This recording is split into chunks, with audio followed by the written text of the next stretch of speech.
Más Terror MX presenta La verdad sobre el caso del señor Valdemar, de Edgar Allan Poe.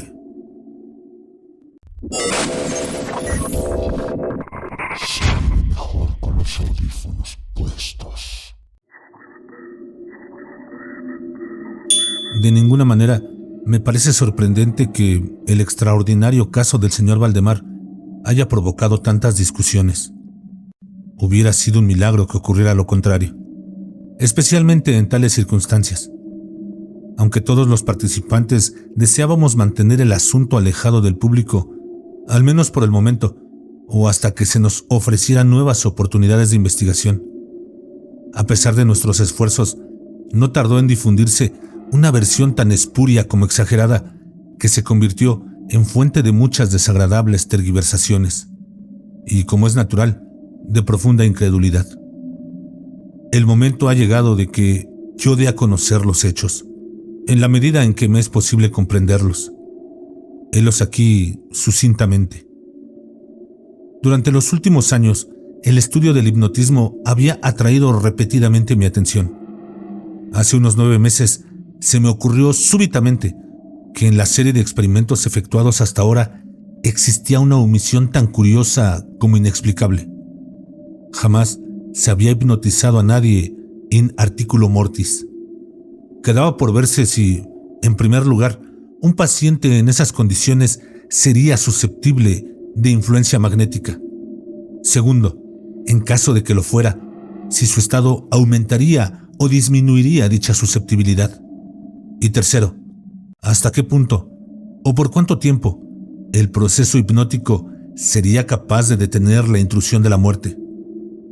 Quedaban por aclarar otros puntos, pero estos eran los que más excitaban mi curiosidad, sobre todo el último, dada la inmensa importancia que podía tener sus consecuencias. Pensando si entre mis relaciones habría algún sujeto que me permitiera verificar esos puntos, me acordé de mi amigo Ernest Valdemar, renombrado compilador de la Biblioteca Forensiska y autor bajo el nom de plume de Issachar Marx, de las versiones polacas de Wallenstein y Gargantúa. El señor Valdemar, residente desde 1839 en Harlem, Nueva York, es, o era, especialmente notable por su extraordinaria delgadez, tanto que sus extremidades inferiores se parecían mucho a las de John Randolph, y también por la blancura de sus patillas, en violento contraste con sus cabellos negros, lo cual llevaba a suponer con frecuencia que usaba peluca. Tenía un temperamento muy nervioso que le convertía en buen sujeto para experiencias hipnóticas. 2 o 3 veces la había adormecido sin gran trabajo, pero me decepcionó no alcanzar otros resultados que su especial constitución me había hecho prever. Su voluntad no quedaba nunca bajo mi entero dominio y, por lo que respecta a la clarividencia, no se podía confiar en nada de lo que había conseguido con él. Atribuía yo aquellos fracasos al mal estado de salud de mi amigo. Unos meses antes de trabar relación con él, los médicos le habían declarado tuberculoso. El señor Valdemar acostumbraba a referirse con toda calma a su próximo fin, como algo que no cabe ni evitar ni lamentar. Cuando las ideas a las que he aludido se me ocurrieron por primera vez, lo más natural fue que acudiese a Valdemar. Demasiado bien conocía la serena filosofía de mi amigo para temer algún escrúpulo de su parte. Por lo demás, no tenía parientes en América que pudieran intervenir para oponerse. Le hablé francamente del asunto y, para mi sorpresa, noté que se interesaba vivamente. Digo para mi sorpresa, pues si bien hasta entonces se había prestado libremente a mis experimentos, jamás demostró el menor interés por lo que yo hacía. Su enfermedad era de las que permiten un cálculo preciso sobre el momento en que sobrevendrá la muerte. Convinimos, pues, en que me mandaría llamar 24 horas antes del momento fijado por sus médicos para su fallecimiento. Hace más de 7 meses que recibí la siguiente nota de puño y letra de Valdemar. Estimado P., ya puede usted venir. D. y F coinciden en que no pasaré de mañana a medianoche y me parece que han calculado el tiempo con mucha exactitud. Valdemar. Recibí el billete media hora después de escrito y 15 minutos más tarde estaba en el dormitorio del moribundo. No le había visto en los últimos 10 días y me aterró la espantosa alteración que se había producido en tan breve intervalo. Su rostro tenía un color plomizo. No había el menor brillo en los ojos y tan terrible era su delgadez que la piel se había abierto en los pómulos. Expectoraba continuamente y el pulso era casi imperceptible. Conservaba, no obstante, una notable claridad mental y cierta fuerza. Me habló con toda claridad. Tomó algunos calmantes sin ayuda ajena y en el momento de entrar en su habitación lo encontré escribiendo unas notas en su libreta. Se mantenía sentado en el lecho con la ayuda de varias almohadas y estaban a su lado los doctores D y F. Luego de estrechar la mano de Valdemar, llevé aparte a sus médicos y les pedí que me explicaran detalladamente el estado del enfermo.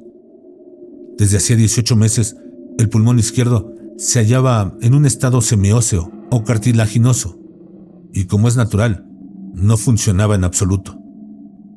En su porción superior del pulmón derecho aparecía parcialmente osificado, mientras la inferior era tan solo una masa de tubérculos purulentos que se confundían unos con otros. Existían varias dilatadas perforaciones y en un punto se había producido una adherencia permanente a las costillas. Todos estos fenómenos del lóbulo derecho eran de fecha reciente. La oscilación se había operado con insólita rapidez, ya que un mes antes no existían señales de la misma y la adherencia solo había sido comprobable en los últimos 3 días. Aparte de la tuberculosis, los médicos sospechaban de un aneurisma de la aorta, pero los síntomas de osificación volvían sumamente difícil un diagnóstico. Ambos facultativos opinaban que Valdemar moriría hacia la medianoche del día siguiente, un domingo. Eran ahora las 7 de la tarde del sábado. Al abandonar la cabecera del moribundo para conversar conmigo, los doctores D y F se habían despedido definitivamente de él. No era su intención volver a verle, pero, a mi pedido, convinieron en examinar al paciente a las 10 de la noche del día siguiente. Una vez que se fueron, hablé francamente con Valdemar sobre su próximo fin, y me referí en detalle al experimento que le había propuesto. Nuevamente se mostró dispuesto e incluso ansioso por llevarlo a cabo, y me pidió que comenzara de inmediato. 2 enfermeros, un hombre y una mujer, atendían al paciente, pero no me sentía autorizado a llevar a cabo una intervención de tal naturaleza frente a testigos de tan poca responsabilidad en caso de algún accidente repentino. Aplacé, por tanto, el experimento hasta las 8 de la noche del día siguiente, cuando la llegada de un estudiante de medicina de mi conocimiento, el señor Theodore L., me libró de toda preocupación. Mi intención inicial había sido la de esperar a los médicos, pero me vi obligado a proceder, primeramente por los urgentes pedidos de Valdemar y luego por mi propia convicción de que no había un minuto que perder, ya que con toda evidencia el fin se acercaba rápidamente. El señor L. tuvo la oportunidad de acceder a mi pedido, así como de tomar nota de todo lo que ocurriera. Lo que voy a relatar ahora procede de sus apuntes, ya sea en forma condensada o verbatim. Faltaban 5 minutos para las 8 cuando, después de tomar la mano de Valdemar, le pedí que manifestara con toda claridad posible, en presencia de él, que estaba dispuesto a que yo le hipnotizara en el estado en que se encontraba. Débil, pero distintamente, el enfermo respondió: «Sí, quiero ser hipnotizado», agregando de inmediato: «Me temo que sea demasiado tarde». Mientras así decía, empecé a efectuar los pases que en las ocasiones anteriores habían sido más efectivos con él. Sentía indudablemente la influencia del primer movimiento lateral de mi mano por su frente, pero, aunque empleé todos mis poderes, me fue imposible lograr otros efectos hasta algunos minutos después de las 10. cuando llegaron los doctores D y F, tal como lo habían prometido. En pocas palabras, les expliqué cuál era mi intención y, como no pusieron inconveniente, considerando que el enfermo se hallaba ya en agonía, continué sin vacilar, cambiando, sin embargo, los pases laterales por otros verticales y concentrando mi mirada en el ojo derecho del sujeto. A esta altura, su pulso era imperceptible y respiraba entre estertores a intervalos de medio minuto. Esta situación se mantuvo sin variantes durante un cuarto de hora. Al expirar este periodo, sin embargo, un suspiro perfectamente natural, aunque muy profundo, escapó del pecho del moribundo mientras cesaba la respiración estertórea, o mejor dicho, dejaban de percibirse los estertores. En cuanto a los intervalos de respiración, siguieron siendo los mismos. Las extremidades del paciente estaban heladas. A las 11:05 advertí inequívocas señales de influencia hipnótica. La vidriosa mirada de los ojos fue reemplazada por esa expresión de intranquilo examen interior que jamás se ve sino en casos de hipnotismo, y sobre la cual no cabe engañarse.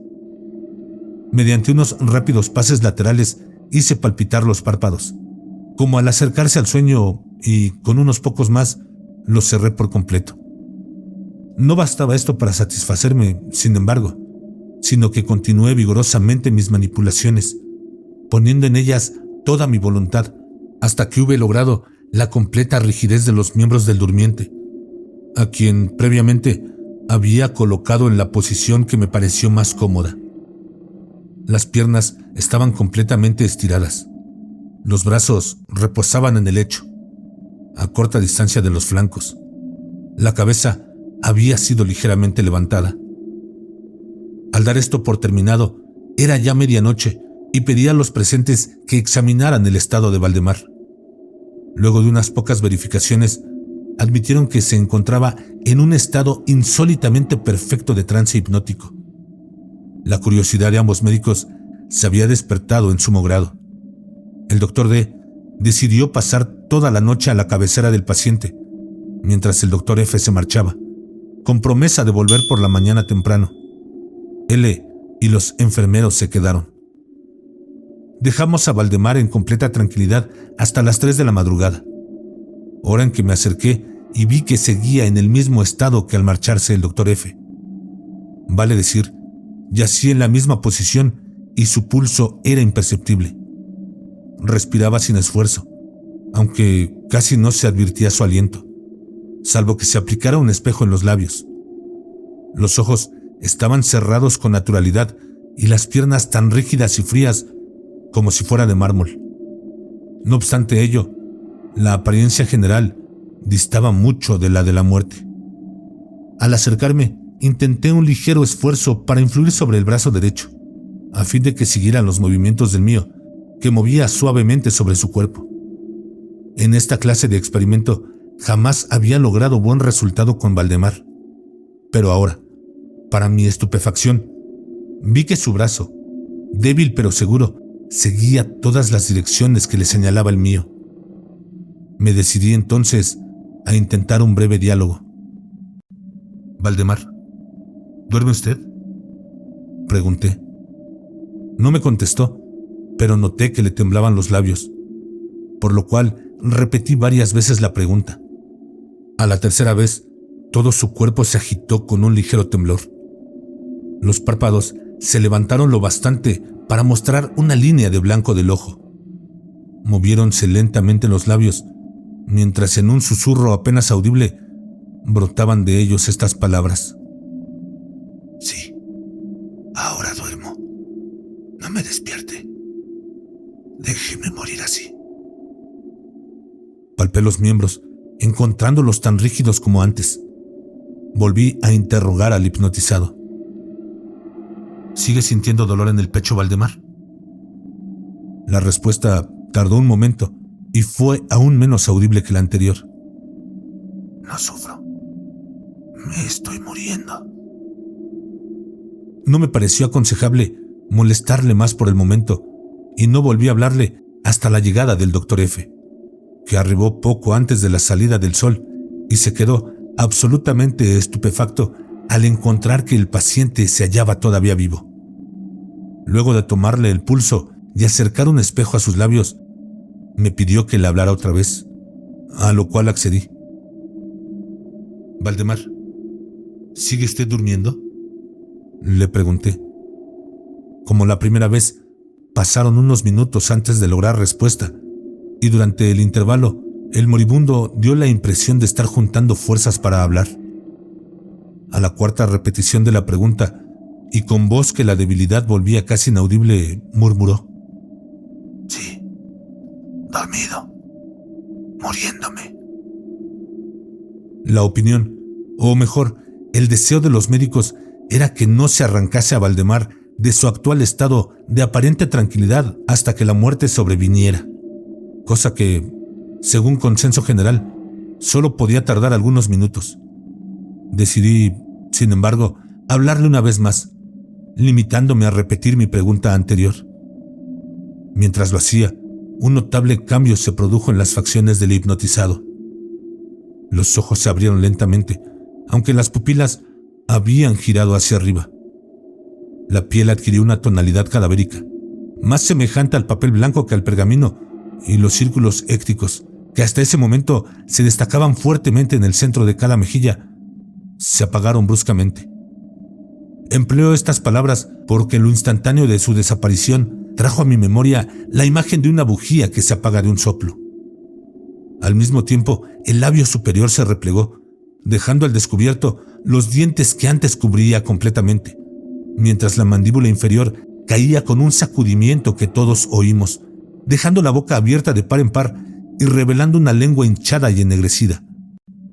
Supongo que todos los presentes estaban acostumbrados a los horrores de un lecho de muerte, pero la apariencia de Valdemar era tan espantosa en aquel instante que se produjo un movimiento general de retroceso. Comprendo que he llegado ahora a un punto de mi relato en el que el lector se sentirá movido a una absoluta incredulidad. Me veo, sin embargo, obligado a continuarlo. El más imperceptible signo de vitalidad había cesado en Valdemar. Seguros de que estaba muerto, lo confiábamos ya a los enfermeros, cuando nos fue dado observar un fuerte movimiento vibratorio de la lengua. La vibración se mantuvo aproximadamente durante 1 minuto. Al cesar de aquellas abiertas e inmóviles mandíbulas, brotó una voz que sería insensato pretender describir. Es verdad que existen 2 o 3 epítetos que cabría aplicarle parcialmente. Puedo decir, por ejemplo, que su sonido era áspero y quebrado, así como hueco. Pero el todo es indescriptible, por la sencilla razón de que jamás un oído humano ha percibido resonancias semejantes. 2 características, sin embargo, según lo pensé en el momento y lo sigo pensando, pueden ser señaladas como propias de aquel sonido y dar alguna idea de su calidad extraterrena. En primer término, la voz parecía llegar a nuestros oídos, por lo menos a los míos, desde una larga distancia, o desde una caverna en la profundidad de la tierra. Segundo, me produjo la misma sensación. Temo que me resultará imposible hacerme entender que las materias gelatinosas y viscosas producen en el sentido del tacto. He hablado al mismo tiempo de sonido y de voz. Quiero decir que el sonido consistía en un silbeo clarísimo, de una claridad incluso asombrosa y aterradora. El señor Valdemar hablaba, y era evidente que estaba contestando a la interrogación formulada por mí unos minutos antes. Como se recordará, le había preguntado si seguía durmiendo, y ahora escuché. Sí. No. Estuve durmiendo. Y ahora. Estoy muerto.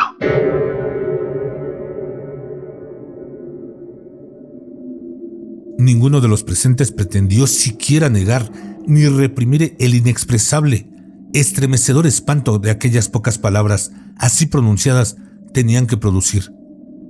L., el estudiante, cayó desvanecido. Los enfermeros escaparon del aposento y fue imposible convencerlos de que volvieran. Por mi parte, no trataré de comunicar mis propias impresiones al lector. Durante 1 hora, silenciosos, sin pronunciar una palabra, nos esforzamos por reanimar a L. Cuando volvió en sí, pudimos dedicarnos a examinar el estado de Valdemar. Seguía, en todo sentido, como lo he descrito antes, salvo que el espejo no proporcionaba ya pruebas de su respiración. Fue inútil que tratáramos de sangrarlo en el brazo. Debo agregar que éste no obedecía ya a mi voluntad. En vano me esforcé por hacerle seguir la dirección de mi mano. La única señal de la influencia hipnótica la constituía ahora el movimiento vibratorio de la lengua cada vez que se volvía a hacer una pregunta a Valdemar. Se diría que trataba de contestar, pero que carecía ya de voluntad suficiente. Permanecía insensible a toda pregunta que le formulara cualquiera que no fuese yo, aunque me esforcé por poner a cada uno de los presentes en relación hipnótica con el paciente. Creo que con esto he señalado todo lo necesario para que se me comprenda cuál era la condición del hipnotizado en ese momento.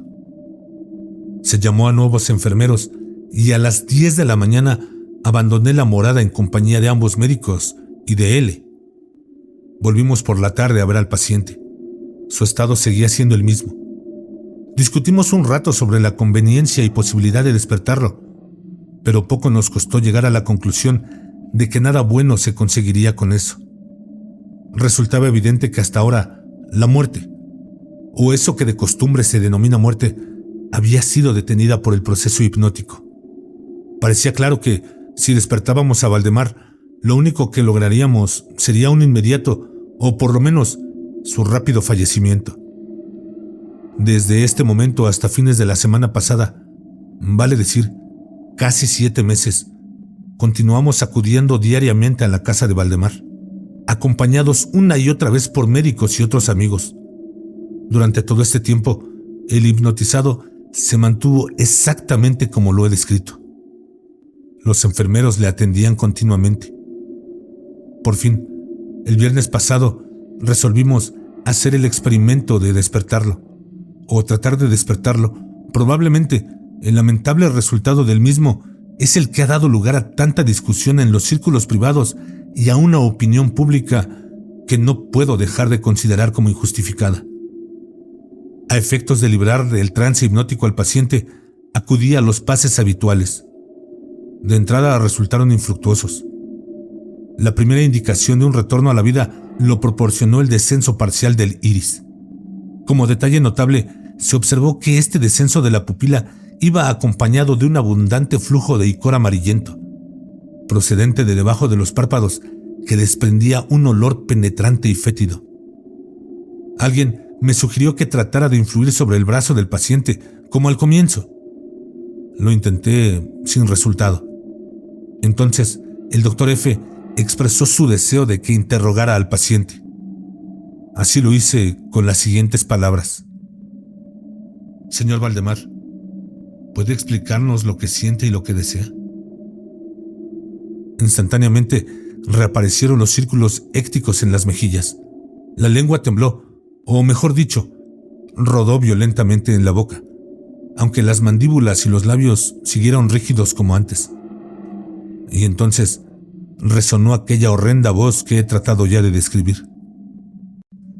Por amor de Dios, pronto, hágame dormir, o despiérteme, pronto, despiérteme, le digo que estoy muerto. Perdí por completo la serenidad y durante un minuto me quedé sin saber qué hacer. Por fin intenté calmar otra vez al paciente, pero al fracasar, debido a la total suspensión de la voluntad, cambié el procedimiento y luché con todas mis fuerzas para despertarlo. Pronto me di cuenta de que lo lograría, o por lo menos así me lo imaginé, y estoy seguro de que todos los asistentes se hallaban preparados para ver despertar al paciente. Pero lo que realmente ocurrió fue algo para lo cual ningún ser humano podía estar preparado. Mientras ejecutaba rápidamente los pases hipnóticos, entre los clamores de ¡Muerto! que literalmente explotaban desde la lengua y no desde los labios del sufriente, Bruscamente, todo su cuerpo, en el espacio de 1 minuto o menos, se encogió, se deshizo, se pudrió entre mis manos.